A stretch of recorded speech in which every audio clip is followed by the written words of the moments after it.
बिस्मिल्लाहिर्रहमानिर्रहीम। अस्सलाम वालेकुम नाज़रीन, आप यूट्यूब चैनल देख रहे हैं। मैं इमरान खान हूँ। सबसे पहले जो आज़ाद कश्मीर की सूरत हाल है वहाँ से शुरू करते हैं। आज़ाद कश्मीर में आज इंतखाबात हो रहे हैं।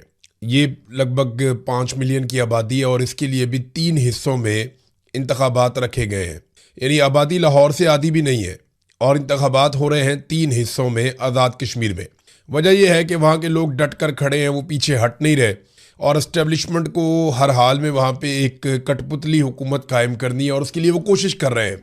हकीकत तो यही है, अब आप इससे आंखें चुरा सकते हैं। बिलावल ने पूरी कोशिश की किसी तरह वो लोगों को राम कर सकें, उन्हें ये कह सकें कि वो अपोजिशन में थे, वो कुछ नहीं कर पा रहे आज़ाद कश्मीर के लिए, तो उन्हें बहुत ज़्यादा सीटें चाहिए, उन्हें जिताया जाए ताकि वो आज़ाद कश्मीर के लोगों को उनके हकूक़ दिला सकें। हालांकि इस वक्त बिलावल की ही हुकूमत है आज़ाद कश्मीर में। पाकिस्तान पीपल्स पार्टी इक़्तिदार में है, आज़ाद कश्मीर में उनका वज़ीर आज़म है, सारा सेटअप उनके कंट्रोल में है और उन्होंने ही जितना जुल्म और बर्बरियत हुई है, जो नोटिफिकेशंस जारी हुए हैं और जितने भी गलत फ़ैसले हुए वो पाकिस्तान पीपल्स पार्टी की आज़ाद कश्मीर हुकूमत ने किया। और वफाक के अंदर PMLN बैठी हुई है। जो कुछ भी वफाक की जानिब से हो रहा है आज़ाद कश्मीर में, उसके लिए शहबाज शरीफ, नवाज शरीफ और उनकी सरकार जिम्मेदार।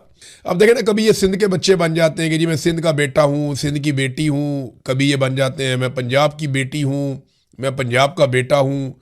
अब ये सारे जाके आज़ाद कश्मीर के बच्चे और बेटे बेटियाँ बन गए। तो ये सिर्फ सियासतदानों का रिश्ता अवाम के साथ सिर्फ इलेक्शन तक ही होता है। ये इलेक्शन के नारे और दावे चल रहे हैं। आपको याद होगा इन्होंने कहा था पाकिस्तानियों को कि हम आपको 300 यूनिट तक बिजली मुफ्त देंगे। फिर हमने देखा कि जो 100 यूनिट वाले हैं उनके भी बिल इतने आए कि माजी में 500 यूनिट के भी इतने बिल नहीं आते थे, 400 यूनिट के भी इतने बिल नहीं आते थे जितने बिल इन्होंने 100-150 यूनिट वालों को भेजना शुरू कर दिए।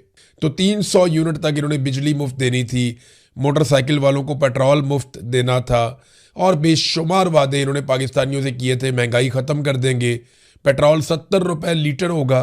जिस शख्स ने पेट्रोल 70 रुपये लीटर देने का वादा किया था, उस शख्स के दौर में पेट्रोल के ऊपर जो टैक्स है वही लगभग 125 रुपये का है। इतना इन्होंने कौम के साथ झूठ बोला और फ्रॉड किया। ऐसा ही झूठ और फ्रॉड ये आज़ाद कश्मीर के लोगों के साथ भी करेंगे।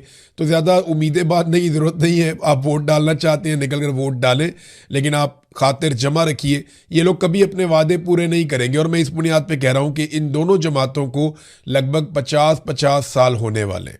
इनकी सियासत को 50-50 साल लगभग होने वाले हैं और इन्होंने इन 50-50 सालों में कई मरतबा बारियां लगाई हैं, लेकिन पाकिस्तानियों को इसके बदले में इन्होंने दिया कुछ नहीं। आज का खेल क्या है मैं थोड़ा सा आपको बता देता हूँ। अब से थोड़ी देर के बाद कुछ मनाजिर आप देखेंगे सोशल मीडिया पे, PMLN और पीपल्स पार्टी के लोग वो मनाजिर डालेंगे। काला चैनल भी इसमें अपना रोल प्ले करेगा। किया ये जाएगा और ये अहकामात जारी किए गए हैं दोनों पॉलिटिकल पार्टीज़ को कि आपके जितने भी कारकुन हैं, बच्चे बचाए आपके पास, आपने उन्हें वोट डालने का नहीं कहना, आपने उन्हें पहले कतार में लगने का कहना है। कोशिश करें कि 100 लोग, 50 लोग, 200 लोग कतारों के अंदर खड़े हुए नजर आएं और वहाँ पे आप लोगों की वीडियोस बना लें और फिर आप सोशल मीडिया पे डालें कि देखें कितनी बड़ी तादाद में लोग निकले आज़ाद कश्मीर में वोट डालने के लिए। देखें हर MNA या MPA के 100, 200, 400 लोग तो अपने ज़ाती होते ही हैं ना, पंजाब में भी, सिंध में भी। इसी तरह जो आज़ाद कश्मीर में उम्मीदवार इलेक्शन लड़ रहे हैं, को बहुत ज़्यादा नहीं तो 100, 200, 300, 400 लोग तो उनके अपने ज़ाती होते हैं, फैमिली बरादरी के करीबी।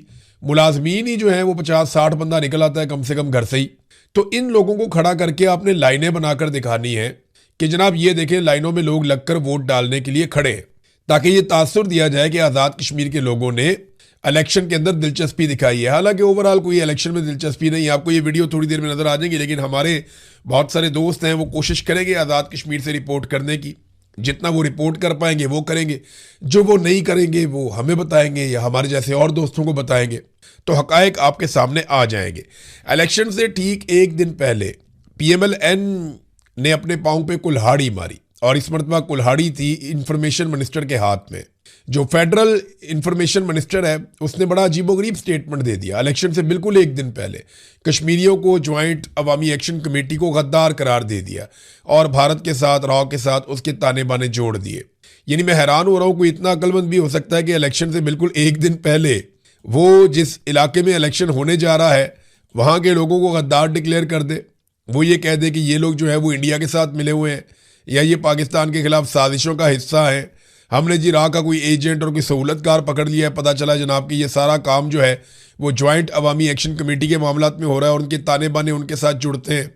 ये बहुत ही बेवकूफ़ आदमी होगा जो कोई ऐसी हरकत करेगा। बहरहाल आपके इंफॉर्मेशन मिनिस्टर ने ये हरकत की है, इसका खुमियाजा तो PMLN को भुगतना पड़ेगा आज के इलेक्शन में, क्योंकि कश्मीरी इन चीज़ों को नोट कर रहे हैं, इन चीज़ों को देख रहे हैं। लेकिन देखिए, इनको एतमाद बड़ा है, एतबार बड़ा है इनको मिलिट्री एस्टेब्लिशमेंट में। इनको पता है कि वहाँ के जो सेक्टर कमांडर साहब हैं या वहाँ के जो chief of the army staff है, जो पाकिस्तान के फील्ड मार्शल साहब, ये लोग हमें जितवा देंगे। PTI वैसे ही मुकाबले से बाहर है, ज्वाइंट अवामी एक्शन कमेटी इलेक्शन लड़ ही नहीं रही। तो ये टोटल 4-5 जमातें हैं जो इलेक्शन में, जिनमें खास तौर पे पीपल्स पार्टी का और फजल रहमान साहब का इत्तेहाद हुआ है। PMLN जो है वो अपना इलेक्शन लड़ रही है और एक इत्तेहाद करवाया गया है मुस्लिम कॉन्फ्रेंस का और IPP का। तो ये जनाब 4-5 जमातें हैं जिनके लिए मैदान खुला छोड़ा गया और इन्हीं में सीटें बांट के तो आपस में इनकी हुकूमत बना दी जाएगी। और इनको पता है कि हुकूमत बनाने के लिए हमें अवाम की ज़रूरत नहीं है, ये तो मिलिट्री एस्टेब्लिशमेंट जिनके जूते हम पॉलिश करेंगे वो हुकूमत बना कर देंगे। तो इसलिए अब ये किसी को गद्दार कहें, चोर कहें, डाकू कहें, लोगों को नाराज़ करें, इससे इन्हें फ़र्क कोई नहीं पड़ता। अलीमा खानम नाजरीन जहाँ जहाँ पब्लिक में जा रही है काफ़ी अच्छा उनको रिस्पॉन्स मिल रहा है। उन्होंने 3 मुतालबात सामने रखे हैं, ये तीनों मुतालबात बड़े इंपॉर्टेंट हैं। उन्होंने कहा जी जो हम तहरीक चलाने जा रहे हैं और हमने पार्टी से भी कहा है कि आप प्लानिंग करें और तैयारी पकड़ें, हम तैयार हैं, लोग निकलने के लिए तैयार हैं। हमारा पहला मुतालबा ये है कि इमरान खान का अस्पताल में इलाज करवाया जाए। हमारा दूसरा मुतालबा ये है कि इमरान खान की कैद तन्हाई का खात्मा किया जाए, उनकी मुलाकातें बहाल की जाएं, उनके तमाम कानूनी हकूक बहाल किए जाएं।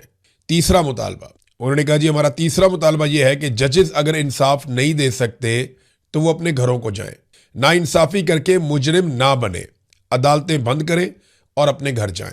नाइंसाफ़ी करने वाले जजेस घर जाकर बच्चों को क्या बताएंगे?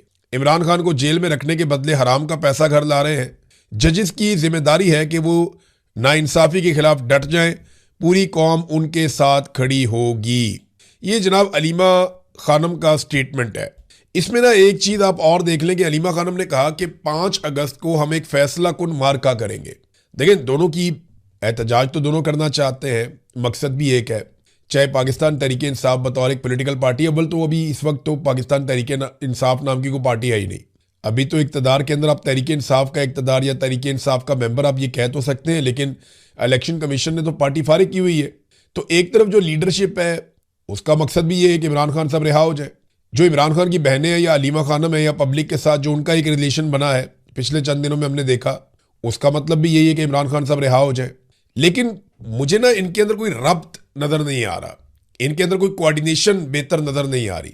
अलीमा खानम ये कहती है कि 5 अगस्त को फैसला कुन मार्का होगा। वो जाना चाहती हैं अडियाला की तरफ, वो जाना चाहती हैं एहतजाज की तरफ और वो भरपूर एहतजाज करना चाहती हैं 5 अगस्त को। जबकि लीडरशिप ये कहती है कि जनाब हम तो एक जलसा करेंगे और जलसे में आइंदा के लिए हम लायामल देंगे, यानी हम बताएंगे कि आइंदा हम क्या करने जा रहे हैं, या तहरीक का जो ऐलान है वो हम करेंगे। वहां पे तहरीक का ऐलान कई मरतबा हुआ, लायामल का ऐलान भी कई मरतबा हुआ, लेकिन उस पर अमल दरामद नहीं हो सका। ये बातें इमरान खान की बहनें भी समझती हैं। जेल में इमरान खान साहब को ये बातें समझ आ रही थी, वो अहकामात जारी करते थे, फिर उनकी मुलाकातें ही बंद कर दी गई। अब वो जेल में किसी से मिलेंगे, कोई बात करेंगे, बात बाहर आएगी तो फिर ही पता चलेगा ना। तो जब उनकी मुलाकातें बंद कर दी, बातचीत हो नहीं सकती, उनका पैगाम बाहर आ नहीं सकता, तो फिर कौन तय करेगा? फिर तो इमरान खान साहब के जो पुराने पैगामात हैं वही तय करेंगे। अब पुराने पैगामात इमरान खान साहब के सोशल मीडिया पे गुज़िश्ता 24 घंटों में वायरल हैं और वो लगाए जा रहे हैं। 2 चीज़ें बहुत वायरल हुई, एक अलीमा खानम, इमरान खान की पुरानी फुटेज उनके साथ जोड़ के दिखाई गई, और दूसरा जो ज़्यादा हमने देखा इमरान खान साहब के पुराने ट्वीट्स जिसमें उन्होंने अहकामात जारी किए थे अपनी पार्टी को, सुहेल अफरीदी को या जो जुनैद अकबर साहब हैं उनको या बाकी लोगों को, वो अहकामात या पार्टी को या लोगों को जो कुछ इमरान खान साहब ने कहा वो सारी चीज़ें दोबारा वायरल की जा रही हैं और ये पाकिस्तान तहरीक इंसाफ कर रही है। तो दबाव काफ़ी बढ़ेगा पाकिस्तान तहरीक इंसाफ की क़यादत पे। और ऐसा नहीं है कि लड़ाई आज ख़त्म हो जाएगी, हो सकता है आसिम मुनीर साहब के हुक्म पर, उनके हुक्म का इंतज़ार है, अलीमा खानम को भी गिरफ्तार कर लिया जाए, हो सकता है इमरान खान की बाकी बहनों को भी गिरफ्तार कर लिया जाए। तो क्या इससे मुल्क के हालात ठीक हो जाएंगे, या मईशत का पहिया चल पड़ेगा, या ये तहरीक रुक जाएगी, या इमरान खान की सोच बदल जाएगी? नहीं, इमरान खान और सख्त हो जाएगा। आप जालिम का एक और स्टेटस पा लेंगे, आप जुल्म में एक दर्जा आगे चले जाएंगे और मजलूम पहले से ज़्यादा मजबूत हो जाएंगे। बस यही होगा और कुछ नहीं होगा। ये सिलसिला रुकना नहीं है। आप एक सिलसिला बंद करेंगे, एक आवाज को बंद करेंगे, दूसरी खड़ी हो जाएगी। आप दूसरी आवाज को बंद करेंगे, तीसरी खड़ी हो जाएगी। ये मुज़ामत है और ये चलती रहेगी, कभी ज्यादा कभी कम, कभी इस शक्ल में कभी उस शक्ल में, कभी किसी खातून की आवाज में कभी किसी मर्द की आवाज में, कभी बहुत जोरदार तरीके से कभी हल्के हल्के अंदाज में, कभी ओन खोसा की तरह कोई आदमी उठेगा और वो एक ऐसा इशारा दे जाएगा जिससे आपका सारा बयानिया दबरदूस हो जाएगा। कभी कोई बहुत मजबूत आवाज अरशद शरीफ की तरह उठेगी और वो दो ऐसे जुमले बोल देगी जो आपका पीछे ही नहीं छोड़ेंगे। ये लड़ाई चलती रहेगी, ये जान नहीं आपकी छूटनी जब तक कि आप अपने आईनी किरदार में वापस नहीं जाते। ये बात मैं मिलिट्री एस्टेब्लिशमेंट को कह रहा हूं, जितनी जल्दी इनको समझ आएगी उतना पाकिस्तान का भला हो जाएगा और उतना ही पाकिस्तान के लिए मामला बेहतर रहेगा। नाजरीन, राणा सनाउल्लाह साहब ने अपनी इत्तेहादी जमात पाकिस्तान पीपल्स पार्टी पे एक इल्ज़ाम लगाया था। उन्होंने कहा जी ये लगभग 3000 अरब रुपया ये लूट के गल्फ ममालिक में ले गए। पीपल्स पार्टी पे उन्होंने इल्ज़ाम लगाया। तो हमारे एक जर्नलिस्ट हैं दोस्त शहजाद इकबाल साहब, उन्होंने सवाल कर लिया राणा सनाउल्लाह साहब से। उन्होंने पूछा जनाब कि आपने कहा था कि 3000 अरब ये ले गए लूट के, तो इसकी तफसीलात क्या है? राणा साहब नाराज हो गए। उन्होंने कहा जी आपको ये हक ही नहीं पहुंचता सवाल करने का, यानी हम जिस पे मर्जी इल्ज़ाम लगाएं आप सवाल भी नहीं कर सकते। देखिए पब्लिक का पैसा चोरी हुआ ना, 3000 अरब जो चोरी होकर गया वो राणा सनाउल्लाह की जेब से या नवाज शरीफ की जेब से तो नहीं गया। जो वो कहते हैं जी हमारा पैसा गया आपको क्या लगे, नहीं, ये कौम का पैसा चोरी होकर गया। और जो मीडिया काम करता है वो लोग देखते हैं ना, उसको सुनते हैं। तो मीडिया ने तो वो खबर पे काम करना है। जब 3000 अरब चला गया तो मीडिया तो पूछेगा जनाब आप कह रहे हैं चला गया, कहाँ चला गया, कौन ले गया और कैसे वापस आएगा, ये सवाल तो मीडिया को करने हैं। तो राणा साहब कहते हैं नहीं जी इससे पीएमएलएन और पीपल्स पार्टी की लड़ाई हो जाएगी, यानी इससे बदएतमादी, यानी आप पीठ पीछे एक दूसरे को जो मर्जी स्टेटमेंट देते रहे, आपके स्टेटमेंट के ऊपर आपसे सवाल भी ना किया जाए। मुझे एक वाकया याद आ गया, ये राणा सनाउल्लाह की ना पुरानी आदत है, मैं बताता हूँ कैसे। ये बात है उस वक्त की जब शहबाज शरीफ पहली मरतबा वापस आने के बाद वजीर आला बना पंजाब का और पीपल्स पार्टी की हुकूमत हुआ करती थी। पंजाब में यंग डॉक्टर्स ने एहतजाज शुरू कर दिया। इनका एहतजाज बहुत ज्यादा वसी हो गया। उस एहतजाज के नतीजे में इमरजेंसी भी बंद हो गई और आउटडोर भी बंद हो गया। कुछ मरीजों का इंतकाल हो गया। हुकूमत ने डॉक्टरों के ऊपर पर्चे देना शुरू कर दिए कि जो मरीज मरे हैं इसके लिए जिम्मेदार डॉक्टर्स हैं। फिर कुछ दिन गुजरे, डॉक्टरों की और हुकूमत की सुलह हो गई। जब ये डॉक्टर और हुकूमत इकट्ठे बैठे हुए थे तो हम मीडिया वालों ने वहां पे सवाल पूछा कि जनाब जो मरीज मर गए थे आप लोगों की लड़ाई में, अब उसके लिए जिम्मेदार कौन है? तो राणा सनाउल्लाह ने, मुझे अच्छी तरह याद है, उस वक्त कहा था उसके लिए जिम्मेदार मीडिया है। तो मीडिया वाले सर पकड़ के बैठ गए, जनाब हम कहां से आगे जिम्मेदार? कहते जी क्योंकि आप खबरें दे रहे थे लोग मर रहे थे तो आपने बताया लोग मर रहे थे, आप जिम्मेदार हैं उसके लिए। तो राणा सनाउल्लाह साहब गोलमोल जवाब देके निकल लिए। डॉक्टर भी इनकी शक्ल देख रहे थे कि ये कैसा आदमी है। हम भी सोच रहे थे यार अजीब डिटाई है, यानी पहले खुद आपस में लड़ते रहे, मरीज मर गए, पर्चे डॉक्टरों पे दे दिए। आज जब सुलह हुई तो हमने पूछा जनाब कि जो मर गए मरीज उनका क्या बनेगा? तो उस पर हमें जवाब क्या दिया कि जनाब उसके लिए जिम्मेदार मीडिया है, ना डॉक्टर जिम्मेदार है ना हुकूमत जिम्मेदार है, क्योंकि हमारी हो गई है सुलह। तो ये पुराना वारदात का तरीका है। मोहसिन नकवी ने भी कहा था ना कि लगभग 100 अरब डॉलर पाकिस्तानियों का लूट कर पहुंचा दिया गया है पाकिस्तान से बाहर, दुबई में चला गया, बाकी अरब ममालिक में चला गया। 100 अरब डॉलर। आसिम मुनीर साहब कह रहे थे पैसा लेकर पाकिस्तान आऊंगा, अभी अमेरिका से 10 अरब डॉलर मांगते हैं। 100 अरब डॉलर पाकिस्तान से निकल गया 3 साल में, और कोई पुरसाने हाल नहीं है, कोई पूछने वाला नहीं है कि पैसा गया कहां पे और वापस कैसे आएगा। एक खबर हामिद मीर साहब ने भी दी है। हामिद मीर साहब बड़े शानदार जर्नलिस्ट हैं और उन्होंने हमेशा बड़ी अच्छी खबरें दी है, बहुत बड़ी बड़ी खबरें ब्रेक भी की हैं उन्होंने। और उनकी जो चीज़ मुझे एक पसंद है ना हामिद मीर साहब की, देखें इख्तलाफ हो सकता है, मुझे माजी में कुछ चीज़ों से इख्तलाफ रहा, आज भी हो सकता है, कल भी हो सकता है, लेकिन वो अपनी आवाज़ नहीं बंद होने देते। हामिद मीर साहब को जब कभी ऑफ एयर भी किया गया तो वो कोई ना कोई प्लेटफॉर्म पकड़ के ना वो अपनी आवाज़ बंद नहीं होने देते, वो बात करते रहते हैं। हमारे बहुत सारे सहाफ़ी वो थक जाते हैं, डर जाते हैं, जब उनका टीवी चैनल उनसे छीन लिया जाता है वो बोलना ही बंद कर देते हैं। वो कहते हैं ठीक है जी जब खुलेगा टीवी चैनल तो फिर देखेंगे। नहीं, हामिद मीर साहब कोई ना कोई प्लेटफॉर्म पकड़ के वो अपना काम करते रहते हैं, लगे रहते हैं, मुकाबला करते हैं, ये उनकी अच्छी बात है। मीर साहब ने खबर दी है जी कि अब 28वीं आईनी तरमीम भी आ रही है, 29वीं भी, 30वीं भी, 31वीं भी, 32वीं भी, ये वज़ीर आज़म की टेबल पे पड़ी हुई है सारी। और एक बड़ा मेगा स्ट्रक्चर है जो आइन के साथ किया जाना है, एक बहुत बड़ा नया स्ट्रक्चर है, डिज़ाइन एक किया हुआ है पूरा, और उसको करने के लिए सारी तरामीम एक एक करके पास की जाएंगी। हामिद मीर साहब को ये एक सोर्स ने खबर दिया, आज से कुछ अर्सा पहले मुझे भी एक सोर्स इसी तरह से ये बात कर रहा था, और उसने मुझे कहा कि इमरान साहब आप तो 28वीं तरमीम को रो रहे हैं ना अपने वीलॉग में, 29वीं, 30वीं, 31वीं, 32वीं, 33वीं भी आ रही है और ये सारी चीज़ें तय हो चुकी हैं, पहले से पड़ी हुई हैं। ये मुझे मेरे एक सोर्स ने कहा था, लेकिन मुझे उसकी बात पे यकीन नहीं आया। आज हामिद मीर साहब ने खबर दी है तो मैं ये कहूँगा कि वो भी दोबारा इसको रीचेक करें। वजह पता है क्या है कि क्योंकि 28वीं आईनी तरमीम में ये बहुत सारे और ऐसे काम करने जा रहे हैं जो पाकिस्तान को जमहूरी नुक्ता नज़र से मजीद बर्बाद कर देंगे, पाकिस्तान के इदारों को मजीद कमज़ोर कर देंगे और हमें मजीद धकेल देंगे गहराई के अंदर। ये पाकिस्तान की एस्टेब्लिशमेंट 28वीं आईनी तरमीम में करवाने जा रही है।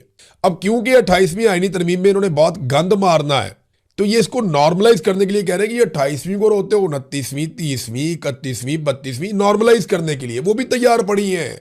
ये सिर्फ आपको साइकोलॉजिकली नॉर्मलाइज करते हैं कि जनाब हम तो पेट्रोल की कीमत 1000 रुपए लीटर भी कर सकते हैं। आप जब ये कहते हैं और फिर आप 5 रुपए बढ़ा देते हैं तो लोगों को लगता है यार 1000 शुक्र नहीं हुआ। समझ आइए आपको बात? ये एक साइकोलॉजिकल गेम है जो ये खेलते हैं। मिसाल के तौर पे हम 10,000 आदमियों को गोली मार सकते हैं, वहां पे 2 या 4 आदमी मारे गए तो वो कहेंगे यार तो 10,000 को मार सकते थे, हमने नहीं मारा, हमने तो बड़ा रिस्ट्रेंट का मुजाहरा किया, लेकिन 4-6 बंदे तो मार दिए ना, तो वो किसी खाते में नहीं आएंगे। इसी तरह जहां पे ये कहते हैं जी हम तो अरबों खरबों की करप्शन कर सकते हैं, ये तो भाईजान चंद हज़ार का या चंद लाख का मामला है, आप क्या करते हैं? तो इसी तरह ये आईनी तरमीम को भी नॉर्मलाइज करने के लिए मुझे ऐसा लगता है इसको रीचेक करना चाहिए, क्योंकि मुझे जब ये खबर दी गई थी तो मैंने इसको इस एंगल से देखा था, मैंने रीचेक भी किया था, तो मुझे कहीं और से कोई शवाहिद नहीं मिले थे। तो ये सिस्टम बाद औक़ात खबरें फैलाता है, जाली खबर अपने सोर्सेज के जरिए से बाहर निकालता है। मीर साहब बहुत समझदार और बहुत पुराने और घाघ जर्नलिस्ट हैं, मुझे पता है कि वो नतीजे तक बहुत जल्दी पहुंच जाएंगे।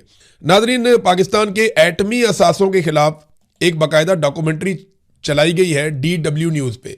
देखिए कोई अच्छी खबर नहीं है। पाकिस्तान के एटमी असासों के हवाले से हमेशा से नेगेटिव प्रोपेगेंडा होता रहा, हमेशा से कहा जाता रहा पाकिस्तान एक कमज़ोर मुल्क है, यहाँ दहशतगर्दी है, यहाँ पे इंतहा पसंदी है, ये माली नुक्ता नज़र से बहुत कमज़ोर है, इंतज़ामी नुक्ता नज़र से बहुत कमज़ोर है, फ़ौज का बहुत ज़्यादा कंट्रोल है इस मुल्क में, जमहूरियत नहीं है, तो ये जो एटमी असासे हैं ये महफूज हाथों में नहीं है। बार बार ये कहा जाता रहा, मादी में प्रोपेगेंडा किया जाता रहा। अभी बाकायदा एक डॉक्यूमेंट्री जो है वो इसके हवाले से जर्मनी का एक जो स्टेट स्पॉन्सर्ड इदारा है DW, उसने एक डॉक्यूमेंट्री, ये 52 मिनट की डॉक्यूमेंट्री, अगर आप देखें तो आपको आइडिया हो जाएगा कि उन्होंने पाकिस्तान में कितने कीड़े निकाले हैं।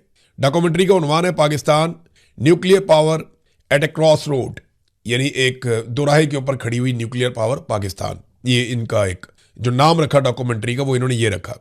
वो कहते हैं यहाँ इंतहा पसंदी है, आदम बर्दाश्त है, तशद्दुद में इजाफा हो गया है, मालियाती दिवालियापन है, मईशत बहुत नाकस है पाकिस्तान में, सियासी पोलराइजेशन बहुत बढ़ गई है, मुल्क का सबसे मकबूल आदमी जो है वो जेल के अंदर पड़ा हुआ। हर चीज़ उन्होंने एक एक बताई और बता के उन्होंने कहा जी कि जो एक कमज़ोर और बदनवान सियासी अशराफिया और सियासत पर फ़ौज का मजबूत कंट्रोल है इस वक्त, ये सारी चीज़ें प्लस माइनस करने के बाद वो ये तो नहीं बताते कि अब रास्ता के आगे बढ़ने का, लेकिन वो ये कहते हैं कि ये एटमी ताकत है और एटमी असासों की हिफाजत और सिक्योरिटी को ख़तरे में डाल सकते हैं ये हालात। ये सवाल उन्होंने छोड़ा। तो ये एक मरतबा फिर पाकिस्तान के खिलाफ प्रोपेगेंडा। और देखिए जब आप इस किस्म के हालात पैदा करते हैं ना, जब आप जुल्म और बर्बरियत करते हैं, जब आप मईशत को तबाह बर्बाद कर देते हैं, जब आप दहशतगर्दी को स्पॉन्सर करते हैं कि आने दो दहशतगर्दों को, कोई बात, ये ताना उन्होंने दिया, MI आपको बैक करती है, इनके कहने पर आप लॉन्ग मार्च कर रहे हैं। तो ये एक सरजंग चल रही है मिलिट्री इंटेलिजेंस में और ISI में। ये बहुत सारे लोग पहले भी रिपोर्ट करते रहे हैं और बार बार इसके ऊपर बात होती है कि जनाब इस वक्त जो मिलिट्री इंटेलिजेंस है और जो ISI है, इनके बीच में एक सर्द जंग जारी है इख्तियारात के लिए, ताकत के लिए, आने वाले ओहदों के लिए। तो अब ये जो, और दोनों लोग जो है वो आसिम मुनीर के तो बहुत करीब है, लेकिन मामला ये है कि कौम तनख्वाह इनको आपस में लड़ने के लिए नहीं देती। हम पाकिस्तानी जो अपने खून पसीने की कमाई से टैक्स देते हैं, जो पैसा देते हैं, वो पैसा हम इसलिए नहीं देते आपको कि आप लोग आपस में लड़ाई करें या एक दूसरे से मुकाबला करें। हम आपको पैसा देते हैं, तनख्वाह देते हैं, नौकरी देते हैं इसलिए कि आप हमारे दुश्मन से मुकाबला करें और दुश्मन के अज़ाइम को नाकाम बनाएं।